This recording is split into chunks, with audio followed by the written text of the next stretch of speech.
పులుల సంఖ్య క్రమంగా తగ్గుతోంది. అడవుల ఆక్రమణలు, వేట, సహజ వనరుల కొరతతో పులులు మనుగడకు ముప్పు ఏర్పడడంతో 11 వరకు ఉన్న పులుల సంఖ్య 3 అయింది.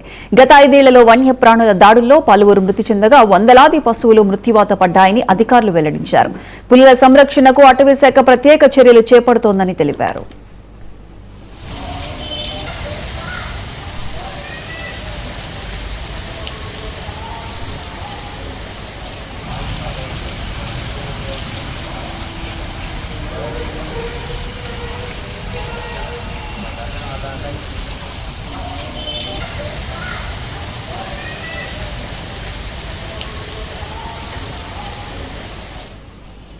అంటే మొత్తంగా దేశంలోనే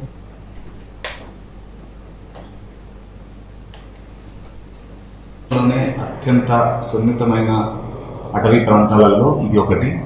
ఇక్కడ ఈ 3 రాష్ట్రాల మధ్య పులులు మరియు ఇతర జంతువుల యొక్క రాకపోకలు అనేది సర్వసాధారణం.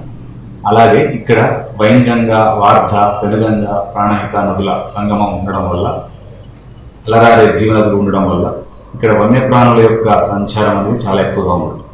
సో ఇక్కడ పులులు మరియు వన్యప్రాణుల సంరక్షణ కోసం అటవీ శాఖ అనేక కార్యక్రమాలు చేపడుతున్నది. అందులో భాగంగా ముందు పులులు ఇక్కడ చాలా సహజంగా జీవించాలంటే వాటికి సరిపడా ఆహారం, శాకాహార జంతువులు ఉండాలి. సో శాకాహార జంతువుల సంఖ్య ఎక్కువగా ఉండాలి అంటే ఇక్కడ విస్తారమైనటువంటి గడ్డి మైదానాలు ఉండాలి.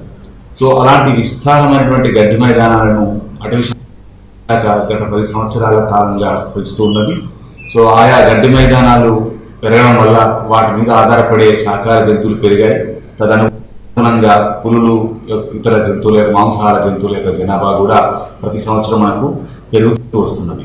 అంతేకాకుండా ఇక్కడ చాలా మొత్తంలో అటవుల ఆక్రమణకు గురి కావడం వల్ల పులులు, వన్యప్రాణులు తరచుగా మానవ ఆవాసాల్లోకి రావడం, మనిషికి జంతువుకు మధ్య సంఘర్షణ జరగడం అనేది సర్వసాధారణమైంది.